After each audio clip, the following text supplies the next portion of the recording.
ਪੰਜਾਬ ਦੇ ਵਿੱਚ ਬਿਜਲੀ ਦੀ ਘਾਟ, ਝੋਨੇ ਦੀ ਲਵਾਈ, ਸਾਰੀਆਂ ਚੀਜ਼ਾਂ ਜਿਹੜੀਆਂ ਸੀ ਮੁੱਦੇ ਨਿਕਲ ਕੇ ਸਾਹਮਣੇ ਆ ਗਏ।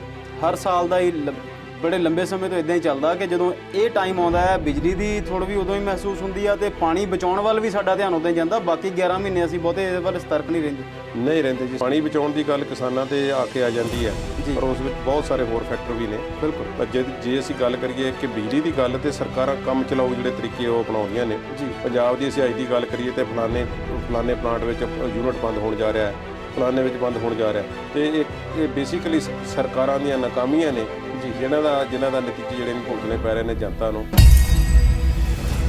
ਸਭ ਤੋਂ ਵੱਡੀ ਸਮੱਸਿਆ ਜਿਸ ਨੇ ਕਰਕੇ ਭਾਰਤ ਵਾਸੀ ਜਿਸ ਨਾਲ ਜੂਝ ਰਹੇ ਨੇ ਉਹ ਹੈ ਸਾਡੀ ਟੀਕਾਕਰਨ, ਵੈਕਸੀਨੇਸ਼ਨ ਡੋਜ਼ਸ ਕਿੰਨੀਆਂ ਨੇ ਸਾਡੇ ਕੋਲ, ਕਿੰਨੀਆਂ ਖੁਰਾਕਾਂ ਨੇ, ਇਸ ਗੱਲ ਦੇ ਬਾਰੇ ਸਰਕਾਰ ਆਪਣੇ ਪੱਤੇ ਨਹੀਂ ਖੋਲ੍ਹ ਰਹੀ ਜੀ। ਇੱਕ ਦਿਨ ਤੇ ਰਿਕਾਰਡ ਬਣਾ ਲਿਆ 80 ਲੱਖ ਦਾ, 21 ਜੂਨ ਦਾ ਰਿਕਾਰਡ, ਤੇ ਉਸ ਤੋਂ ਪਿਛਲੇ ਦਿਨ ਦੇਖ ਲਓ ਤੇ ਅਗਾਂਹ ਵਾਲੇ ਦੇਖ ਲਓ, ਅਸੀਂ ਮੁੜ ਕੇ ਉਸ 80 ਲੱਖ ਵਾਲੇ ਦੇ ਰਿਕਾਰਡ ਦੇ ਅੱਧ ਵਿੱਚ ਵੀ ਨਹੀਂ ਪਹੁੰਚੇ। RSS ਦੇ ਮੁਖੀ ਡਾਕਟਰ ਮੋਹਨ ਭਾਗਵਤ ਨੇ ਹੁਣ ਫਿਰ ਇੱਕ ਬਿਆਨ ਦਿੱਤਾ। ਬਿਆਨ ਕੁਝ ਦਿਨ ਪਹਿਲਾਂ ਦਾ ਕਹਿੰਦੇ ਨੇ ਕਿ ਇਹ ਸਾਡਾ ਦੇਸ਼ ਬੜਾ ਪੁਰਾਣਾ ਪ੍ਰਾਚੀਨ ਸੱਭਿਅਤਾ ਹੈ ਜੀ, ਤੇ ਹਿੰਦੂਆਂ ਤੇ ਮੁਸਲਮਾਨਾਂ ਦਾ DNA ਸਾਂਝਾ ਹੈ। ਕੀ ਕਿਹਾ ਵਿਰੋਧੀਆਂ ਨੇ? ਉਹ ਕਹਿੰਦੇ ਕਿ DNA ਦੀ ਜਦੋਂ ਤੁਸੀਂ ਗੱਲ ਕਰਦੇ ਹੋ ਹਿੰਦੂਆਂ ਤੇ ਮੁਸਲਮਾਨਾਂ ਦਾ DNA ਸਾਂਝਾ ਹੈ, ਫਿਰ ਲਾਭ ਜਿਹਾਦ ਤੇ ਸਾਨੂੰ ਇੱਕ ਯੂਪੀ ਦੇ ਵਿੱਚ ਕਾਨੂੰਨ ਬਣਾਉਣ ਦੀ ਕੀ ਲੋੜ ਪੈ ਗਈ?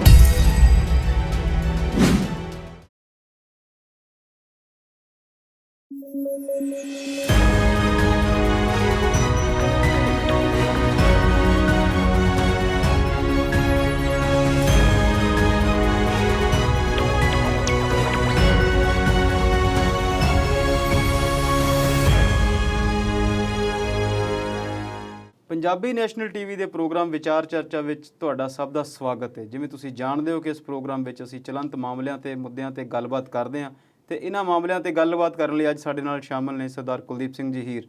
ਸਵਾਗਤ ਹੀਰ ਸਾਹਿਬ। ਸਤਿ ਸ਼੍ਰੀ ਅਕਾਲ ਜੀ। ਹੀਰ ਸਾਹਿਬ, ਅੱਜ ਅਸੀਂ ਮੁੱਦੇ ਡਿਸਕਸ ਇਸ ਕਰਕੇ ਨਹੀਂ ਕੀਤੇ ਕਿ ਗਰਮੀ ਬਹੁਤ ਜ਼ਿਆਦਾ ਆ, ਤੇ ਮੌਨਸੂਨ ਤੇ ਗਰਮੀ ਦੀ ਗੱਲ ਪਹਿਲਾਂ ਥੋੜ੍ਹੀ ਜਿਹੀ ਕਰੀਏ, ਫਿਰ ਅਸੀਂ ਮੁੱਦਿਆਂ ਦੀ ਗੱਲ ਕਰਦੇ ਹਾਂ। ਮੌਨਸੂਨ ਬੜਾ ਕੁਦਰਤ ਦਾ ਇੱਕ ਸੋਹਣਾ ਵਰਤਾਰਾ ਹੈ। ਬਿਲਕੁਲ।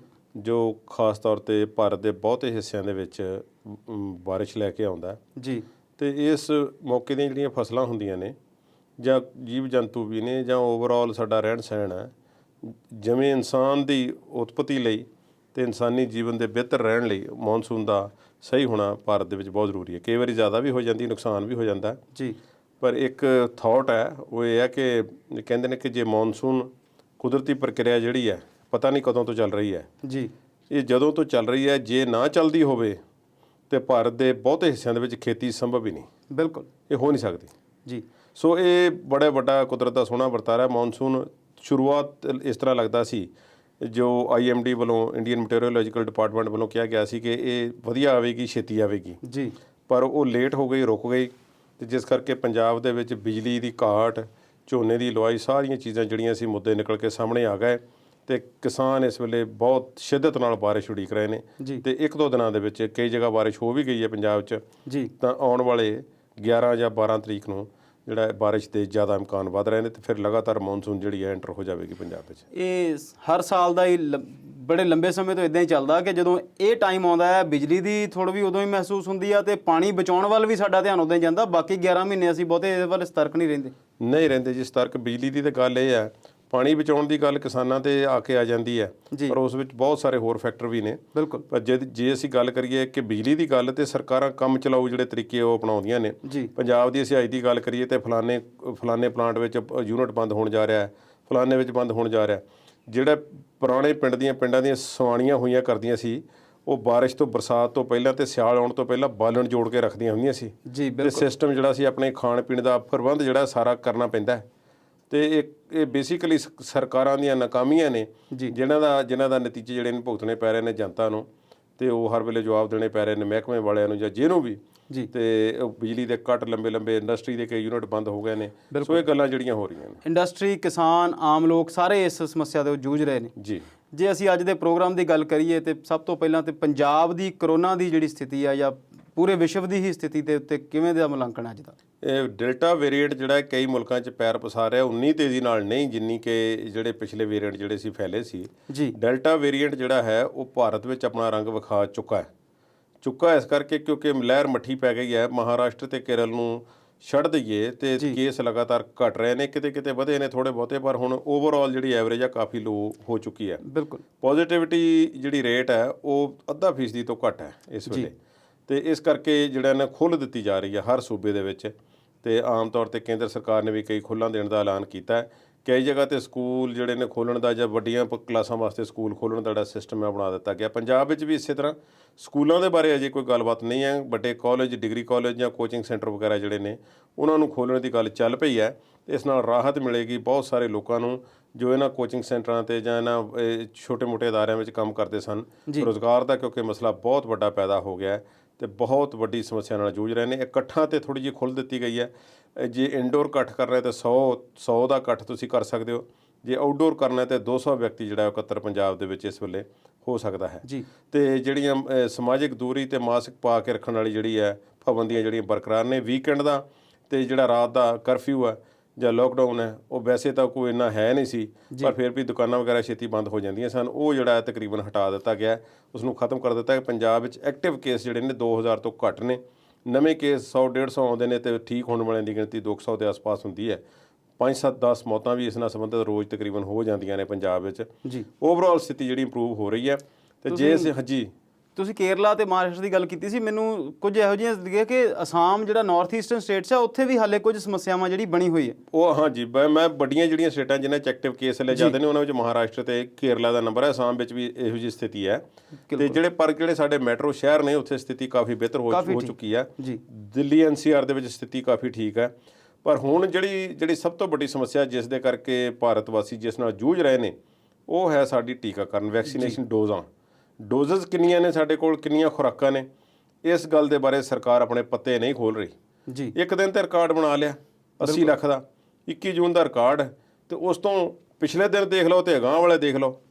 ਅਸੀਂ ਮੁੜ ਕੇ ਉਸ 80 ਲੱਖ ਵਾਲੇ ਦੇ ਰਿਕਾਰਡ ਦੇ ਅੱਧ ਵਿੱਚ ਵੀ ਨਹੀਂ ਪਹੁੰਚੇ। ਤੇ ਸਾਡੇ ਕੋਲ ਅੱਜ ਫੇਰ ਉਹੀ ਲਾ ਪਾ ਕੇ ਦੋ ਹੀ ਕੰਪਨੀਆਂ ਨੇ। ਕਿੱਥੋਂ ਬਾਹਰਲੇ ਟੀਕਿਆਂ ਦੀ ਮੰਗਵਾਉਣ ਦੀ ਗੱਲ ਚੱਲਦੀ ਹੈ, ਰੁਕ ਜਾਂਦੀ ਹੈ, ਚੱਲਦੀ ਹੈ, ਰੁਕ ਜਾਂਦੀ ਹੈ। ਫਾਈਜ਼ਰ ਨੇ ਆ ਜਾਣਾ, ਫਲਾਨਾ ਆ ਜਾਣਾ, ਫਲਾਂ ਆ ਜਾਣਾ, ਰੂਸ ਤੋਂ ਆ ਜਾਣਾ, ਪਰ ਕੁਛ ਨਹੀਂ ਆ ਰਿਹਾ ਹੋਰ। ਕੋਵੀਸ਼ੀਲਡ ਤੇ ਕੋਵੈਕਸਿਨ ਦੋ ਹੀ ਟੀਕੇ ਨੇ, ਉਹਨਾਂ ਵਿੱਚੋਂ ਵੀ ਕੋਵੀਸ਼ੀਲਡ ਦੀ ਜ਼ਬਰਦਸਤ ਜਿਹੜੀ ਥੋੜ੍ਹਾ ਹੈ। ਔਰ ਪੰਜਾਬ ਦੇ ਵਿੱਚ ਪੰਜਾਬ ਸਰਕਾਰ ਨੇ ਤਾਂ ਇੱਥੋਂ ਤੱਕ ਕਹਿ ਦਿੱਤਾ ਹੈ ਕਿ ਸਾਡੇ ਕੋਲ ਕੋਵੀਸ਼ੀਲਡ ਬਿਲਕੁਲ ਖਤਮ ਹੈ ਤੇ ਕੋਵੈਕਸਿਨ ਦਾ ਸਾਡੇ ਕੋਲ 1-2 ਦਿਨ ਦਾ ਸਟਾਕ ਹੈ ਤੇ ਸਾਡੇ ਕੋਲ ਹੋਰ ਕੁਛ ਨਹੀਂ ਹੈ। ਬੰਬੇ ਦੇ ਵਿੱਚ ਅੱਜ ਸਨਿਚਰਵਾਰ ਜਿਹੜੀ ਹੈ ਉਹ ਰੋਕਿਆ ਗਿਆ। ਉਹਨਾਂ ਨੇ ਕਿਹਾ ਕਿ ਅੱਜ ਦਾ ਦਿਨ ਕੋਈ ਟੀਕਾਕਰਨ ਨਹੀਂ ਹੋਵੇਗਾ। ਅੱਗੇ ਐਤਵਾਰ ਹੈ, ਸੋ ਉਹਦੀ ਛੁੱਟੀ ਵੈਸੇ ਹੀ ਹੁੰਦੀ ਹੈ। ਸੋ 2 ਛੁੱਟੀਆਂ ਜਿਹੜੀਆਂ ਨੇ ਲਗਾਤਾਰ ਸਿਰਫ ਇਸ ਕਰਕੇ ਕਿ ਸਟਾਕ ਕੋਈ ਨਹੀਂ ਹੈ। ਸੋ ਕੋਵਿਡ ਦੇ ਜਿਹੜੇ ਟੀਕਾਕਰਨ ਦੀ ਸਥਿਤੀ ਆ ਉਹ ਭਾਰਤ ਦੀ ਬਹੁਤੀ ਵਧੀਆ ਨਹੀਂ। ਜੇ ਤੀਸਰੀ ਲਹਿਰ ਦਾ ਆਉਣ ਦਾ ਇਹਨਾਂ ਨੂੰ ਅੰਦੇਸ਼ਾ ਹੈ ਜਾਂ ਖਦਸ਼ਾ ਹੈ ਤੇ ਫਿਰ ਇਹਨਾਂ ਨੂੰ ਟੀਕਾਕਰਨ ਵੱਲ ਧਿਆਨ ਦੇਣਾ ਪਏਗਾ। ਮੋਦੀ ਮੰਤਰੀ ਮੰਡਲ 'ਚ ਸ਼ਫਲ ਹੋ ਗਿਆ, ਨਹੀਂ ਤੇ ਪ੍ਰਕਾਸ਼ ਜਾਵੜੇਕਰ ਕਹਿੰਦੇ ਸੀ ਦਸੰਬਰ ਤੱਕ ਅਸੀਂ 250 ਕਰੋੜ ਟੀਕੇ ਜਿਹੜੇ ਆ ਸਾਰੇ ਮੁਲਕ ਨੂੰ ਲਾ ਦੇਣੇ ਆ। ਤੇ ਜੁਲਾਈ 'ਚ ਇਹਨਾਂ ਦੀ ਗੱਲਬਾਤ ਸੀਗੀ ਕਿ 4 ਕਰੋੜ ਤੋਂ ਵੱਧ ਟੀਕੇ ਅਸੀਂ ਜੁਲਾਈ 'ਚ ਦੇ ਦੇਣੇ ਆ। ਤੇ ਉਹ ਗੱਲਾਂ ਸਾਰੀਆਂ ਦਾਅਵੇ ਹੀ ਰਹੇ ਨੇ। ਉਹ ਦਾਅਵੇ ਨੇ। ਜੇ ਕੋਈ ਪਤਾ ਨਹੀਂ ਕੋਈ ਇਸ ਤਰ੍ਹਾਂ ਦੀ ਕੋਈ ਫੈਕਟਰੀ ਇਹਨਾਂ ਨੇ ਲਾ ਲਈ ਹੋਵੇ ਰਾਤੋਂ ਰਾਤ। ਮੋਦੀ ਸਾਹਿਬ ਨੇ ਤੇ ਅੱਜ ਬਿਆਨ ਦਿੱਤਾ ਹੈ ਕਿ ਅਸੀਂ 1500 ਜਿਹੜੇ ਆਕਸੀਜਨ ਪਲਾਂਟ ਜਿਹੜੇ ਨੇ ਨਵੇਂ ਚਾਲੂ ਕਰ ਰਹੇ ਹਾਂ। ਹੁਣ ਆਕਸੀਜਨ ਦੀ ਇਸ ਵੇਲੇ ਤਾਂ ਲੋੜ ਨਹੀਂ ਹੈ। ਕਨਸੈਂਟਰੇਟਰ ਬਾਹਰਲੇ ਦੇਸ਼ਾਂ ਤੋਂ ਇੰਨੇ ਆ ਗਏ ਨੇ ਔਰ ਆਕਸੀਜਨ ਦੀਆਂ ਕਿ ਮਸ਼ੀਨਾਂ ਆ ਗਈਆਂ ਨੇ, ਨਵੀਆਂ ਫੈਸਿਲਿਟੀ ਚਾਲੂ ਕਰ ਦਿੱਤੀਆਂ ਗਈਆਂ ਨੇ ਔਰ ਆਕਸੀਜਨ ਦੀ ਇੰਨੀ ਇਸ ਵੇਲੇ ਲੋੜ ਨਹੀਂ ਹੈ ਜਿੰਨੀ ਕਿ ਹੁਣ 1500 ਪਲਾਂਟ ਚਾਲੂ ਕਰਕੇ ਕੀ ਕਰਨਾ ਤੁਸੀਂ ਇੰਡਸਟਰੀਅਲ ਦੇ ਵਿੱਚ। ਫਿਰ ਉਹ ਜਿਹੜੇ ਇਸ ਕਾਰੋਬਾਰ ਦੇ ਵਿੱਚ ਸ਼ਾਮਲ ਨੇ ਉਹਨਾਂ ਦਾ ਪੱਠਾ ਬੈਠ ਜਾਏਗਾ ਵਿਚਾਰਿਆਂ ਦਾ ਜਦੋਂ ਆਕਸੀਜਨ ਦੀ ਇੰਨੀ ਬਹੁਤਾਤ ਹੋਵੇਗੀ। ਮੈਡੀਕਲ ਆਕਸੀਜਨ ਭਾਵੇਂ ਵੱਖਰੀ ਹੁੰਦੀ ਹੈ, ਪਰ ਫਿਰ ਵੀ ਜਦੋਂ ਮੈਡੀਕਲ ਦੇ ਵਿੱਚ ਵਾਧੂ ਲੋੜ ਪੈਂਦੀ ਹੈ ਤਾਂ ਫਿਰ ਜਿਹੜੀ ਇੰਡਸਟਰੀਅਲ ਹੁੰਦੀ ਹੈ ਉਸ ਨੂੰ ਰੋਕ ਦਿੱਤਾ ਜਾਂਦਾ। ਹੁਣ ਇਹਦੇ ਵਿੱਚ ਪਰ ਸਰਕਾਰ ਨੂੰ ਟੀਕਾਕਰਨ ਦੇ ਬਾਰੇ ਜਿਹੜੇ ਨਾਲ ਅੰਕੜੇ ਵੀ ਨੇ ਜਾਂ ਜੋ ਸਾਡੇ ਵਿਗਿਆਨੀ ਕਹਿ ਰਹੇ ਨੇ ਉਹਨਾਂ ਵੱਲ ਵੀ ਧਿਆਨ ਦੇਣਾ ਪਏਗਾ। ਡੈਲਟਾ ਦੇ ਬਾਰੇ ਇਹ ਕਹਿ ਦਿੱਤਾ ਹੈ ਵੈਸੇ ਵਿਗਿਆਨੀਆਂ ਨੇ ਹੁਣ ਇੱਕ ਤਾਜ਼ਾ ਹੈ ਕਿ ਕੋਵੀਸ਼ੀਲਡ ਜਾਂ ਫਾਈਜ਼ਰ ਦਾ ਵੀ ਜਿਹੜਾ ਟੀਕਾ ਹੈ ਇਹਦੀ 1 ਡੋਜ਼ ਜਿਹੜੀ ਹੈ ਇਹ ਡੈਲਟਾ ਦੀ ਜਿਹੜੀ ਵੇਰੀਐਂਟ ਹੈ ਉਹਨੂੰ ਮਾੜਾ ਮੋਟਾ ਰੋਕਦੀ ਹੈ, ਕੋਈ ਬਹੁਤਾ ਨਹੀਂ ਰੋਕਦੀ। ਇਸ ਕਰਕੇ ਇਹ ਸਰਕਾਰਾਂ ਨੂੰ ਇੰਨਾ ਨਿਸ਼ਚਿੰਤ ਨਹੀਂ ਹੋਣਾ ਚਾਹੀਦਾ। ਤੀਸਰੀ ਲਹਿਰ ਭਾਰਤ ਵਿੱਚ ਆ ਸਕਦੀ ਅਕਤੂਬਰ-ਨਵੰਬਰ ਦੇ ਵਿੱਚ, ਇਸ ਲਈ ਤਿਆਰੀ ਰੱਖਣੀ ਚਾਹੀਦੀ ਹੈ। ਹੁਣ ਜਿਹੜੇ ਅਸੀਂ ਪਰਸੋਂ ਗੱਲ ਕੀਤੀ ਸੀ ਕਿ ਹਿਲ ਸਟੇਸ਼ਨਾਂ 'ਤੇ ਘੁੰਮਣ ਜਾ ਰਹੇ ਜਿਹੜੇ ਸੈਲਾਨੀ ਨੇ, ਇੰਨੀਆਂ ਗਰਮੀਆਂ ਚੱਲ ਰਹੀਆਂ ਨੇ, ਗਰਮ ਮੌਸਮ ਹੈ, ਸਾਰੇ ਉੱਤਰੀ ਭਾਰਤ ਦੇ ਵਿੱਚ ਹਿਲ ਸਟੇਸ਼ਨਾਂ 'ਤੇ ਪਹੁੰਚ ਗਏ ਨੇ ਤੇ ਉਹਨਾਂ ਦੀਆਂ ਵੀ ਵਾਹਵਾ ਇੰਨੇ ਸਮੇਂ ਬਾਅਦ ਜਿਹੜਾ ਉੱਥੇ ਕੋਈ ਯਾਤਰੀ ਪਹੁੰਚੇ, ਸੈਲਾਨੀ ਪਹੁੰਚੇ ਨੇ ਤੇ ਉਹਨਾਂ ਦਾ ਰੁਜ਼ਗਾਰ ਵੀ ਚੱਲਣਾ ਸ਼ੁਰੂ ਹੋਇਆ। ਪਰ ਬਿਨਾਂ ਮਾਸਕ ਤੋਂ, ਸਮਾਜਿਕ ਦੂਰੀ ਤੋਂ ਹੋਟਲ ਭਰ ਗਏ ਨੇ, ਸਭ ਕੁਝ ਉੱਥੇ ਸਭ ਸੈਰਾਂ ਹੋ ਰਹੀਆਂ ਨੇ। ਇਹਨਾਂ ਚੀਜ਼ਾਂ ਵਾਸਤੇ ਹੁਣ ਸਖਤੀ ਕੀਤੀ ਜਾ ਰਹੀ ਹੈ। ਹਿਲ ਸਟੇਸ਼ਨਾਂ 'ਤੇ ਮਾਸਕ ਪਾਉਣ ਲਈ ਜਿਹੜਾ ਹੈ ਉਹ ਲਾਜ਼ਮੀ ਕਰ ਦਿੱਤਾ ਗਿਆ ਤੇ 5000 ਤੱਕ ਦਾ ਜੁਰਮਾਨਾ ਜਿਹੜਾ ਕੀਤਾ ਜਾ ਸਕਦਾ।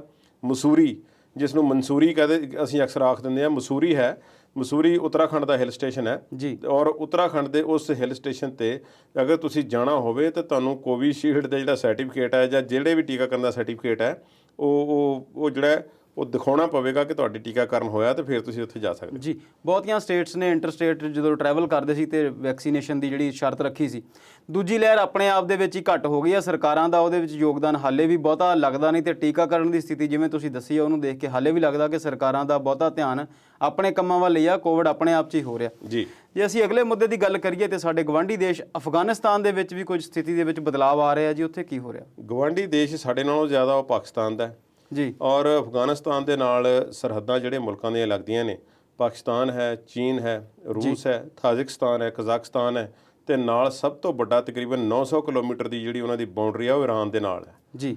ਅਫਗਾਨਿਸਤਾਨ ਦੀ ਬਦਕਿਸਮਤੀ ਇਹ ਹੈ ਕਿ ਪਿਛਲੇ ਕਈ ਸਦੀਆਂ ਤੋਂ ਖਾਨਾ ਜੰਗੀ ਦਾ ਜਿਹੜਾ ਹੈ ਉਹ ਸਾਹਮਣਾ ਕਰਨਾ ਪੈ ਰਿਹਾ ਉਹਨੂੰ ਜੀ। ਸਦੀਆਂ ਤੋਂ ਮੈਂ ਖਾਨਾ ਜੰਗੀ ਤਾਂ ਨਹੀਂ, ਚਲੋ, ਪਰ ਜਿਹੜਾ ਭਾਰਤ ਦੇ ਵਿੱਚ ਜਿੰਨੇ ਹਮਲਾਵਰ ਆਉਂਦੇ ਨੇ ਇਸੇ ਰਸਤੇ ਆਉਂਦੇ ਰਹੇ ਨੇ ਤੇ ਰੂਟ ਉਹਨਾਂ ਦਾ। ਜੀ। ਖੈਰ, ਅਫਗਾਨਿਸਤਾਨ ਦੇ ਲੋਕਾਂ ਨੇ ਸਭ ਤੋਂ ਵੱਡਾ ਸੰਤਾਪ ਪਿਛਲੇ 20 ਸਾਲਾਂ 'ਚ ਝੱਲਿਆ ਜਦੋਂ ਵਰਲਡ ਟ੍ਰੇਡ ਸੈਂਟਰ ਤੇ ਹਮਲਾ ਹੋਇਆ ਜੀ। ਤੇ ਜਾਰਜ ਡਬਲਿਊ ਬੁਸ਼ ਸਾਹਿਬ ਨੇ ਜਿਹੜਾ ਸੀ ਉਹ ਫੈਸਲਾ ਕਰ ਲਿਆ ਕਿ ਹੁਣ ਬਿਨ ਲਾਦਨ ਤੇ ਉਹਨਾਂ ਦੇ ਸਾਥੀਆਂ ਨੂੰ ਛੱਡਣਾ ਨਹੀਂ ਅਸੀਂ, ਤੇ ਤਾਲਿਬਾਨ ਜਿਨ੍ਹਾਂ ਦੀ ਸਰਕਾਰ ਹੈ ਉੱਥੇ, ਤੇ ਇਹਨਾਂ ਨੂੰ ਸਬਕ ਸਿਖਾ ਕੇ ਰਵਾਂਗੇ। ਤੇ ਉਹਨਾਂ ਨੇ ਕਿਹਾ ਕਿ ਜਾਂ ਤਾਂ ਤੁਸੀਂ ਸਾਡੇ ਨਾਲ ਹੋ ਜਾਂ ਸਾਡੇ ਵਿਰੁੱਧ ਹੋ, ਇਸ ਵਿੱਚ ਨਿਊਟਰਲ ਰਹਿ ਕੇ ਕਿਸੇ ਦੇਸ਼ ਦਾ ਸਰਨਾ ਨਹੀਂ।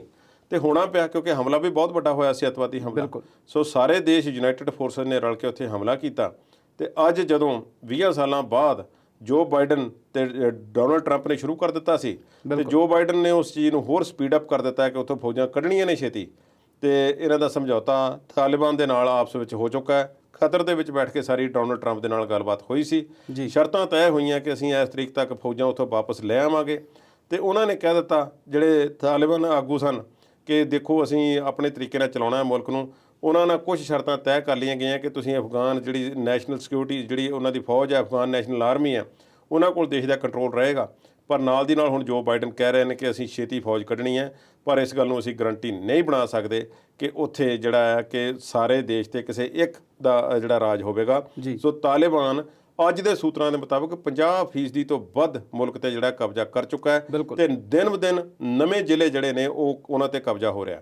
ਤਾਜ਼ਾ ਖਬਰ ਇਹ ਹੈ ਕਿ ਈਰਾਨ ਦੇ ਇੱਕ ਬਾਰਡਰ ਤੇ ਇੱਕ ਜਿਹੜੀ ਸਰਹੱਦ ਤੇ ਇੱਕ ਖਾਸ ਜਿਹੜੀ ਐਂਟਰੀ ਪੁਆਇੰਟ ਹੈ ਈਰਾਨ ਦੇ ਨਾਲ, ਉਸ ਤੇ ਕਬਜ਼ਾ ਉਹਨਾਂ ਨੇ ਕਰ ਲਿਆ ਤੇ ਉੱਥੋਂ ਅਫਗਾਨ ਨੈਸ਼ਨਲ ਜਿਹੜੀ ਆਰਮੀ ਹੈ ਤੇ ਹੋਰ ਜਿਹੜੇ ਉਹਨਾਂ ਦੇ ਸੁਰੱਖਿਆ ਬਲ ਤੇ ਅਮਲਾ ਫੈਲਾ ਜਿਹੜਾ ਸੀ ਸਾਰਾ ਭੱਜ ਗਿਆ ਉੱਥੋਂ ਛੱਡ ਕੇ ਪੋਸਟਾਂ।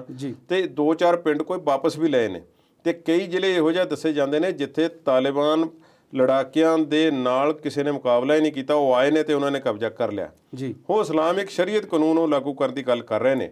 ਭਾਰਤ ਨੂੰ ਵੱਡਾ ਘਾਟਾ ਪਿਆ। ਭਾਰਤ ਨੇ ਬਹੁਤ ਵੱਡੀ ਇਨਵੈਸਟਮੈਂਟ ਕੀਤੀ ਹੈ। ਅਮਰੀਕਾ ਵਾਲੇ ਉੱਥੋਂ ਪੈਰ ਪਿਛਾਂਹ ਖਿੱਚ ਰਹੇ ਨੇ ਤੇ ਅਮਰੀਕਾ ਵਾਲਿਆਂ ਨੂੰ ਜਦੋਂ ਪੁੱਛਿਆ ਗਿਆ ਜੋ ਬਾਈਡਨ ਨੂੰ ਕਿ ਤੁਸੀਂ ਕੀ ਖੱਟਿਆ ਉੱਥੋਂ, ਉਹ ਕਹਿੰਦੇ ਅਸੀਂ ਬਿਨ ਲਾਦਨ ਨੂੰ ਮਾਰ ਦਿੱਤਾ ਹੈ ਤੇ ਅਸੀਂ ਹੁਣ ਉੱਥੇ ਵਿਸ਼ਵਾਸ ਰੱਖਦੇ ਹਾਂ ਕਿ ਅੱਤਵਾਦ ਹੁਣ ਉੱਥੋਂ ਦੁਬਾਰਾ ਇਸ ਤਰ੍ਹਾਂ ਨਿਕਲੇਗਾ ਨਹੀਂ, ਨਵਾਂ ਅੱਤਵਾਦ ਨਹੀਂ ਪੈਦਾ ਹੋਵੇਗਾ ਤੇ ਜਿਸ ਨਾਲ ਦੁਨੀਆ ਨੂੰ ਕੋਈ ਖਤਰਾ ਹੋਵੇ। ਪਰ ਇਸ ਵੇਲੇ ਅਫਗਾਨਿਸਤਾਨ ਨੂੰ ਖਾਲੀ ਛੱਡਿਆ ਜਾ ਰਿਹਾ ਹੈ।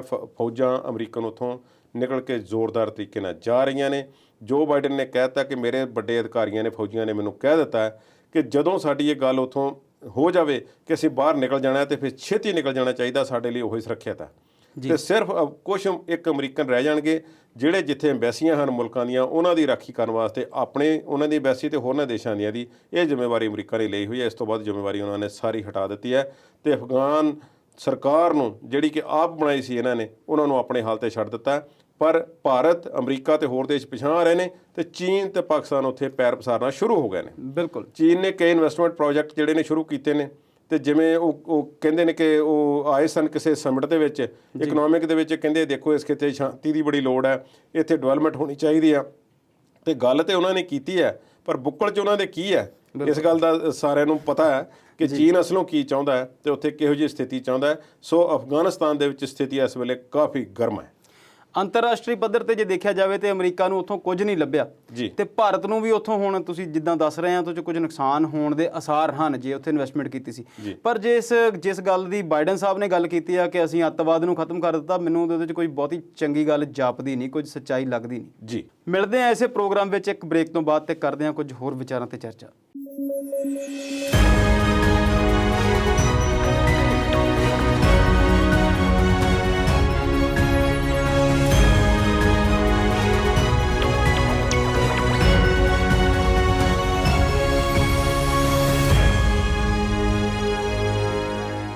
ਫਿਰ ਤੋਂ ਸਵਾਗਤ ਹੈ ਜੀ ਪ੍ਰੋਗਰਾਮ ਵਿਚਾਰ ਚਰਚਾ ਵਿੱਚ।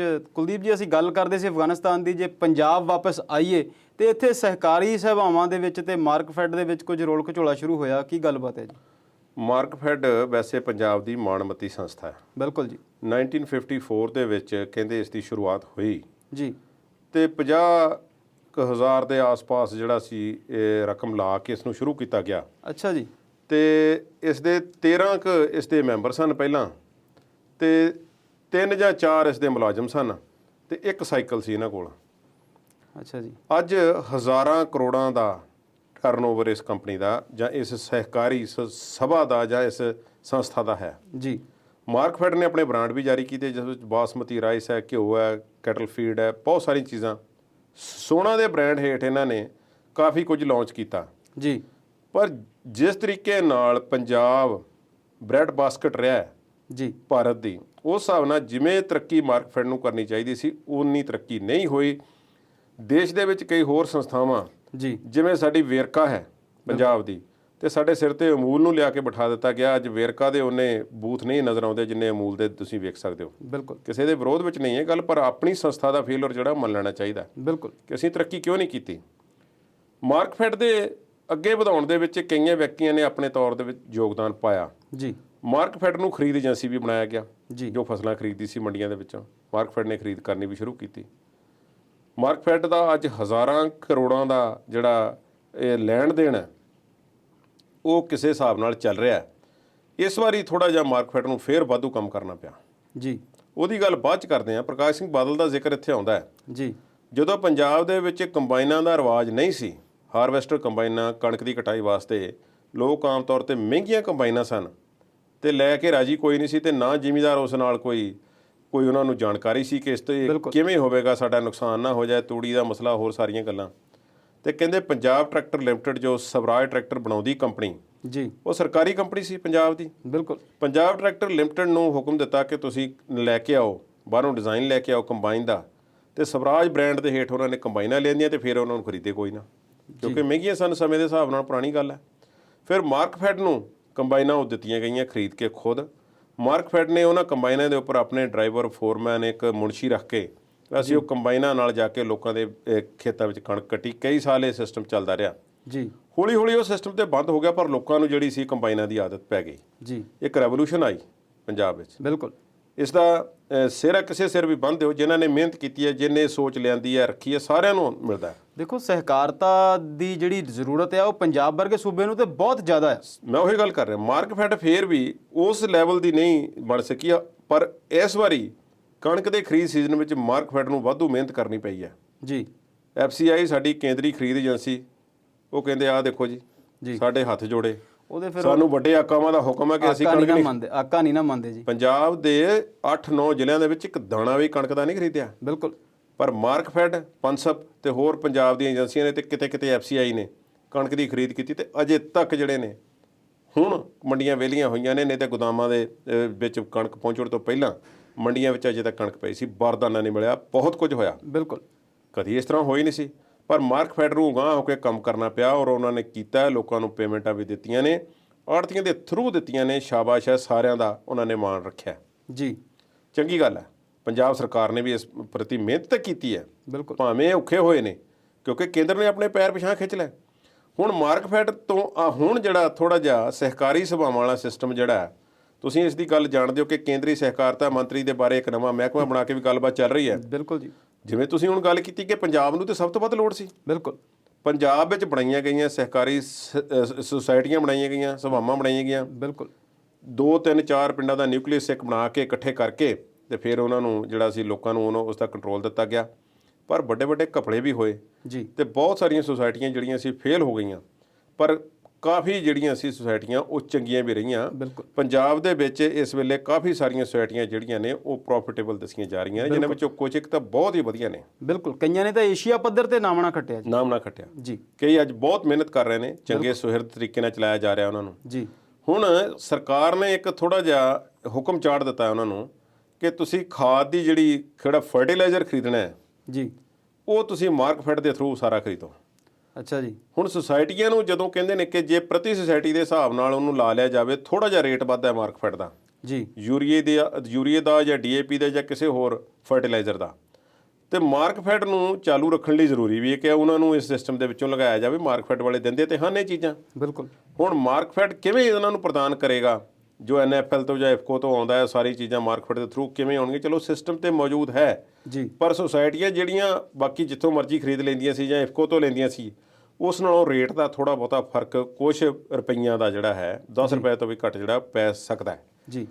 ਇੰਨੀ ਵੱਡੀ ਗੱਲ ਨਹੀਂ ਹੈ। ਪੰਜਾਬ ਨੇ ਅਗਰ ਇੱਥੇ ਮੈਂ ਸਮਝਦਾ ਕਿ ਪੰਜਾਬ ਦੇ ਕਿਸਾਨ ਜਿਹੜੇ ਨੇ, ਇਹਨਾਂ ਦੀ ਕੋਈ ਆਪਣੀ ਸੰਸਥਾ ਹੋਵੇ ਜਿਸ ਤੇ ਮਾਣ ਮਹਿਸੂਸ ਕਰ ਸਕਣ, ਜਿਸ ਨੇ ਖਰੀਦ ਵੀ ਕੀਤੀ ਹੈ ਸਾਡੀ ਕਣਕ ਦੀ, ਤੇ ਕੱਲ੍ਹ ਨੂੰ ਵੀ ਅਸੀਂ ਚਾਹੁੰਦੇ ਹਾਂ ਕਿ ਸਾਡੀ ਕਰਨ। ਬਿਲਕੁਲ। ਤੇ ਸਾਨੂੰ ਕਿਸਾਨ ਹੋਣ ਦੇ ਨਾਤੇ ਸ਼ਾਇਦ ਉਸ ਦਾ ਵਿਰੋਧ ਨਾ ਕਰੀਏ ਤੇ ਚੰਗਾ ਹੈ। ਬਿਲਕੁਲ। ਸੁਸਾਇਟੀਆਂ ਜਿਹੜੀਆਂ ਜਦੋਂ ਕਿਸੇ ਚੀਜ਼ ਨੇ ਪ੍ਰੋਫਿਟ ਵਿੱਚ ਜਾਣਾ ਹੈ, ਜਦੋਂ ਉਸ ਨੂੰ ਮੈਨੇਜ ਸੋਹਣੇ ਤਰੀਕੇ ਨਾਲ ਕੀਤਾ ਜਾਏਗਾ ਜੀ, ਫਿਰ ਉਹ ਅੱਜ ਵੀ ਪ੍ਰੋਫਿਟ ਵਿੱਚ ਤੇ ਕੱਲ੍ਹ ਨੂੰ ਵੀ ਪ੍ਰੋਫਿਟ ਵਿੱਚ ਹੈ। ਬਿਲਕੁਲ। ਜੇ ਸਾਡੀ ਆਪਣੀ ਸੰਸਥਾ ਹੀ ਕੋਈ ਉਸ ਦੇ ਨਾਲ ਰਾਈਜ਼ ਕਰ ਰਹੀ ਹੈ, ਅੱਗੇ ਵਧ ਰਹੀ ਹੈ, ਜਾਂ ਉਸ ਦਾ ਵਾਧਾ ਹੋ ਰਿਹਾ, ਤੇ ਸਾਨੂੰ ਫਾਇਦਾ ਹੋਵੇਗਾ। ਬਿਲਕੁਲ। ਹੁਣ ਇੱਕ ਅੰਦਾਜ਼ਾ ਜਿਹਾ ਲਾਇਆ ਪ੍ਰਾਈਵੇਟ ਕੁਝ ਲੋਕਾਂ ਨੇ ਕਿ ਜਿੰਨਾ ਕੋ ਬੋਝ ਪਾਇਆ ਜਾ ਰਿਹਾ ਮਾਰਕਫੈਡ ਦੇ ਥਰੂ ਸੁਸਾਇਟੀਆਂ ਤੇ ਜੀ, ਉਸ ਨਾਲ ਪ੍ਰਤੀ ਸੁਸਾਇਟੀ ਨੂੰ 50 ਤੋਂ 60,000 ਰੁਪਈਆ ਜਿਹੜਾ ਵਾਧੂ ਖਰਚਣਾ ਪੈ ਸਕਦਾ ਇੱਕ ਸੀਜ਼ਨ ਦਾ ਕੁੱਲ ਜੀ। ਸੋ ਬਹੁਤਾ ਜ਼ਿਆਦਾ ਨਹੀਂ ਹੈ। ਪੰਜਾਬ ਵਿੱਚ ਖਾਦ ਦੀ ਖਪਤ ਫਰਟੀਲਾਈਜ਼ਰ ਦੀ ਬਹੁਤ ਜ਼ਿਆਦਾ ਹੈ, ਕਿਸਾਨਾਂ ਨੂੰ ਵੱਡੀ ਲੋੜ ਹੈ।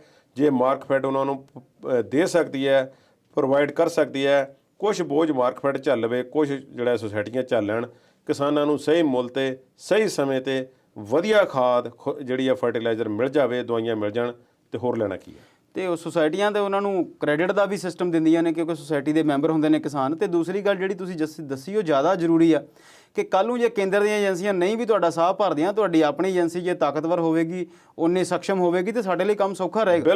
ਬਿਲਕੁਲ ਜ਼ਰੂਰੀ ਹੈ। ਜੇ ਅਸੀਂ ਅਗਲੇ ਮੁੱਦੇ ਦੀ ਗੱਲ ਕਰੀਏ ਤੇ ਭਾਰਤ ਦੇ ਵਿੱਚ ਬਹੁਤ ਸਾਰੀਆਂ ਸੰਸਥਾਵਾਂ ਨੇ ਜਿਹੜੀਆਂ ਬਹੁਤ ਚੰਗੇ ਕੰਮ ਕਰਦੀਆਂ ਨੇ ਤੇ ਉਹ ਦੱਸਦੀਆਂ ਵੀ ਨੇ, ਪਰ ਕੁਝ ਸੰਸਥਾਵਾਂ ਜਿਹੜੀਆਂ ਚਰਚਾ 'ਚ ਹਮੇਸ਼ਾ ਰਹਿੰਦੀਆਂ ਨੇ, ਉਹਨਾਂ ਦੇ ਵਿੱਚੋਂ ਵੱਡੀਆਂ ਦੇ ਵਿੱਚੋਂ ਨਾਮ RSS ਦਾ ਆਉਂਦਾ। RSS ਦੇ ਮੁਖੀ ਡਾਕਟਰ ਮੋਹਨ ਭਾਗਵਤ ਨੇ ਹੁਣ ਫਿਰ ਇੱਕ ਬਿਆਨ ਦਿੱਤਾ, ਤੇ ਉਹ ਕੀ ਕਹਿੰਦੇ ਨੇ ਜੀ? ਬਿਆਨ ਕੁਝ ਦਿਨ ਪਹਿਲਾਂ ਦਾ ਜੀ।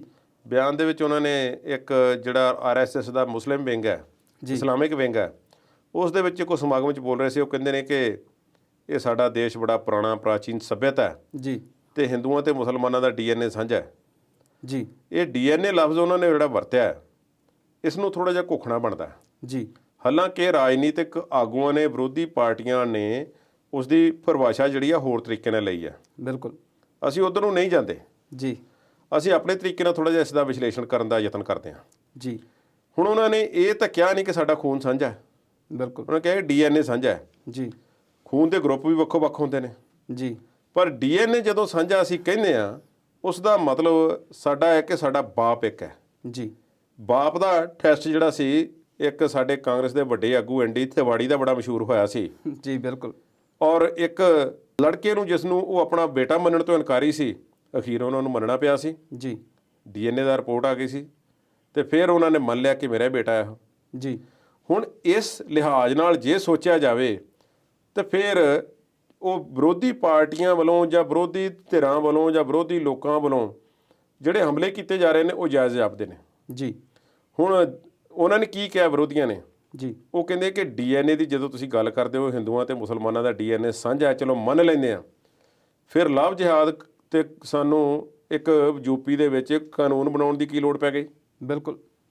ਤੁਸੀਂ ਜਦੋਂ ਵਖਰੇਵਾਂ ਪੈਦਾ ਕਰਦੇ ਹੋ, ਭੜਕਾਊ ਭਾਸ਼ਣ ਦਿੰਦੇ ਹੋ ਥਾਂ ਤੇ ਜਾ ਕੇ, ਤੇ ਫਿਰ ਉਦੋਂ DNA ਵੱਖਰਾ ਹੋ ਜਾਂਦਾ ਜੀ। ਇਸ ਗੱਲ ਦੇ ਵਿੱਚ ਕਈ ਲੋਕ ਸ਼ਾਮਲ ਹੋ ਜਾਂਦੇ ਨੇ DNA ਵਾਲੀ ਡਿਬੇਟ ਦੇ ਵਿੱਚ। ਮੈਂ ਸਮਝਦਾ ਕਿ ਇਹਦੇ ਵਿੱਚ ਥੋੜ੍ਹੀ ਜਿਹੀ ਉਹਨਾਂ ਨੂੰ ਜ਼ਿੰਮੇਵਾਰਾਨਾ ਰਵੱਈਆ ਵਿਖਾਉਣਾ ਚਾਹੀਦਾ। ਜਦੋਂ ਅਸੀਂ ਕੈਬਨਿਟ ਦੀ ਗੱਲ ਕਰਦੇ ਸੀ ਤੇ ਸਾਰੀ ਉਹਦੇ ਵਿੱਚੋਂ ਸਮਝ ਇਹ ਆਉਂਦਾ ਸੀ ਕਿ 70 ਤੋਂ ਜ਼ਿਆਦਾ ਮੈਂਬਰ ਨੇ ਉਹਦੇ 'ਚ ਕੈਬਨਿਟ ਦੇ ਵਿੱਚ, ਹੁਣ ਮੰਤਰੀ ਨੇ, ਇੱਕ ਹੀ ਮੁਸਲਮਾਨ ਹੈ ਉਹਦੇ 'ਚ ਨਾਮ ਲਈ, ਨਕਵੀ ਸਾਹਿਬ, ਤੇ ਇੱਕ ਹੀ ਸਿੱਖ ਚਿਹਰਾ ਆ ਹਰਦੀਪ ਸਿੰਘ ਪੁਰੀ ਜੀ, ਤੇ ਗੱਲਾਂ ਇਹ ਕਰਦੇ ਨੇ DNA ਦੇ ਸਾਂਝੇ ਹੋਣ। ਚਲੋ ਇਹ ਵੀ ਗੱਲਾਂ ਨੇ। ਜੇ ਆਪਾਂ ਇਹ ਇੱਕ ਤੇ ਹੈ ਕਿ ਕਿਸੇ ਨੂੰ ਮੰਤਰੀ ਬਣਾਉਣਾ, ਇਹ ਤੇ ਆਪਣੇ ਜਦੋਂ ਟਿਕਟਾਂ ਦਿੱਤੀਆਂ ਜਾਂਦੀਆਂ ਨੇ ਪਾਰਟੀ ਪੱਧਰ ਤੇ, ਉਦੋਂ ਵੀ ਨਹੀਂ ਬੰਦਾ ਰੱਖਿਆ ਜਾਂਦਾ ਜੀ। DNA ਸਾਂਝਾ ਹੈ ਤੇ ਤੁਸੀਂ ਇੰਨਾ ਵਖਰੇਵਾਂ ਤੁਸੀਂ ਪੈਦਾ ਕਿਨ ਕੀਤਾ ਤੇ ਕੌਣ ਕਰ ਰਿਹਾ? ਬਿਲਕੁਲ। ਫਿਰ ਜੇ ਅਸੀਂ ਹੁਣ ਇਸੇ ਡਿਬੇਟ ਦੇ ਵਿੱਚ ਸਾਡੇ ਪੰਜਾਬ ਤੋਂ ਅਕਾਲ ਤਖ਼ਤ ਸਾਹਿਬ ਦੇ ਜਥੇਦਾਰ ਸਾਹਿਬ ਗਿਆਨੀ ਹਰਪ੍ਰੀਤ ਸਿੰਘ ਸ਼ਾਮਲ ਹੋ ਗਏ ਨੇ ਜੀ। ਉਹ ਕੇਸਗੜ੍ਹ ਸਾਹਿਬ ਦੇ ਵਿੱਚ ਇੱਕ ਸਮਾਗਮ 'ਚ ਬੋਲ ਰਹੇ ਸੀ, ਜਿੱਥੇ ਉਹਨਾਂ ਨੇ ਗੱਲ ਕਹਿ ਦਿੱਤੀ। ਉਹ ਕਹਿੰਦੇ ਜੀ ਕਿ ਇਹ DNA ਸਾਂਝੇ ਵਾਲੀ ਗੱਲ ਜਿਹੜੀ ਮੋਹਨ ਭਾਗਵਤ ਕਰਦੇ ਨੇ, ਉੱਦਾਂ ਬਿਆਨ ਬੜੇ ਭੜਕੀਲੇ ਦਿੰਦੇ ਨੇ ਤੇ ਪਰ ਇਹ ਆਪਣਾ DNA ਚੈੱਕ ਕਰਵਾ ਕੇ ਦੇਖ ਲੈਣ, ਇਹਨਾਂ ਦਾ DNA ਇਰਾਨ ਦਾ ਨਿਕਲੇਗਾ। ਅੱਛਾ ਜੀ। ਆਪਣੇ ਆਪ ਦੇ ਵਿੱਚ ਜਿਸ ਤਰ੍ਹਾਂ ਦੀ ਜਿਸ ਪੱਧਰ ਦੀ ਗੱਲ ਮੋਹਨ ਭਾਗਵਤ ਅਕਸਰ ਕਰਦੇ ਨੇ ਜਾਂ ਉਹਨਾਂ ਨੇ ਕਰ ਦਿੱਤੀ ਹੈ ਜਾਂ ਉਹਨਾਂ ਦਾ ਥਾਟ ਪ੍ਰੋਸੈਸ ਕੀ ਸੀ ਇਸ ਦੇ ਪਿੱਛੇ, ਤਾਂ ਉਹੀ ਜਾਣਦੇ ਨੇ। ਬਿਲਕੁਲ। ਪਰ ਮੈਂ ਸਮਝਦਾ ਕਿ ਗਿਆਨੀ ਹਰਪ੍ਰੀਤ ਸਿੰਘ ਨੂੰ ਵੀ ਥੋੜਾ ਸੰਜਮ ਰੱਖਣ ਦੀ ਲੋੜ ਹੈ। ਬਿਲਕੁਲ। ਇਸ ਤਰ੍ਹਾਂ DNA ਕੌਣ ਕਿਸ ਦਾ ਕੱਲ੍ਹ ਨੂੰ ਫਿਰ ਕੋਈ ਦੂਸਰੇ ਪਾਸਿਓਂ ਕੁਝ ਆਖੇਗਾ, ਇਹ ਵਖਰੇਵੇਂ ਵੱਧਦੇ ਨੇ। ਮੋਹਨ ਭਾਗਵਤ ਦਾ ਬਿਆਨ ਵੀ ਗੈਰ ਜ਼ਰੂਰੀ ਸੀ। ਇਹ DNA ਸਾਂਝੇ ਵਾਲੀ ਗੱਲ ਨਾ ਵੀ ਕੀਤੇ ਬਿਨਾਂ ਸਰ ਸਕਦਾ ਸੀ। ਇਹ ਜਿਹੜੀ ਇੱਕ ਜਗ੍ਹਾ ਤੇ ਇੱਕ ਸਟੇਜ ਤੇ ਚੜ੍ਹ ਕੇ ਤੁਸੀਂ ਕੋਈ ਆਪਣਾ ਹੱਥ ਦਿਖਾਉਂਦੇ ਹੋ, ਦੂਸਰੇ ਪਾਸੇ ਜਾ ਕੇ ਤੁਸੀਂ ਉਹੀ ਉਹਨੂੰ ਵਖਰੇਵਾਂ ਪੈਦਾ ਕਰਦੇ ਹੋ, ਇਹ ਕੰਮ ਨਹੀਂ ਚੱਲਣਾ। ਬਿਲਕੁਲ। ਤੇ ਸਾਡੇ ਮੈਂ ਵੀ ਇਹੋ ਸਮਝਦਾ ਵੀ ਪੰਜਾਬ ਦੇ ਵਿੱਚੋਂ ਵੀ ਸਾਨੂੰ ਸੰਕੋਚ ਰੱਖਣਾ ਚਾਹੀਦਾ ਕਿ ਇਹਦਾ DNA ਕਿੱਥੋਂ ਆ, ਕਿਵੇਂ ਆ। ਜੇ ਅਸੀਂ ਇੱਕ ਬਾਉਂਡਰੀ ਇੱਕ ਮਿੱਥ ਲਈ ਹੈ ਇਸ ਮੁਲਕ ਦੀ, ਤੇ ਸਾਨੂੰ ਉਹਦੇ ਵਿੱਚ ਰਹਿਣਾ ਆਉਣਾ ਚਾਹੀਦਾ। ਬਿਲਕੁਲ। ਕਲੈਕਟਿਵਲੀ ਤੌਰ ਤੇ ਜੀ। ਇਹਦਾ ਮਤਲਬ ਕੀ ਇਹ ਨਿਕਲਦਾ ਵੀ ਜਿਸ ਨਾਲ ਸਾਡਾ DNA ਨਹੀਂ ਮਿਲਦਾ ਉਹ ਸਾਡਾ ਨਹੀਂ, ਉਹ ਸਾਡਾ ਨਹੀਂ, ਉਹਦੇ ਨਾਲ ਅਸੀਂ ਰਹਿ ਨਹੀਂ ਸਕਦੇ, ਉਹਦੇ ਨਾਲ ਅਸੀਂ ਰਹਿ ਨਹੀਂ ਸਕਦੇ। ਇਹਦਾ ਕੀ ਮਤਲਬ ਹੋਇਆ? ਜਿਸ ਨਾਂ ਲਈ, ਜਿਸ ਕੰਮ ਲਈ, ਜਿਸ ਖੂਬਸੂਰਤੀ ਲਈ ਹਿੰਦੁਸਤਾਨੀ ਜਾਣਿਆ ਜਾਂਦਾ, ਹਿੰਦੁਸਤਾਨ ਜਾਣਿਆ ਜਾਂਦਾ, ਉਹ ਯੂਨਿਟੀ ਐਂਡ ਡਾਈਵਰਸਿਟੀ ਸੀ। ਬਿਲਕੁਲ। ਇਹ ਜਿਹੜੀਆਂ ਗੱਲਾਂ ਨੇ ਸ਼ਾਇਦ ਇਹਨਾਂ ਨੇ ਪਾਠ ਪੜ੍ਹੇ ਹੋਏ ਨੇ ਪਰ ਸਮਝਣ ਤੋਂ ਇਨਕਾਰੀ ਨੇ, ਤੇ ਸਟੇਜਾਂ ਤੇ ਜਾ ਕੇ ਲੋਕਾਂ ਨੂੰ ਭਰਮਾਉਣ ਖਾਤਰ, ਖੁਸ਼ ਰੱਖਣ ਖਾਤਰ ਕੀ ਕੁਝ ਆਖ ਦੇਣਗੇ, ਕਿਹੜੇ ਵੇਲੇ ਕੀ ਕਹਿ ਦੇਣਗੇ, ਇਹ ਮੋਹਨ ਭਾਗਵਤ ਵਰਗੇ ਲੀਡਰਾਂ ਦਾ ਕੋਈ ਪਤਾ ਨਹੀਂ।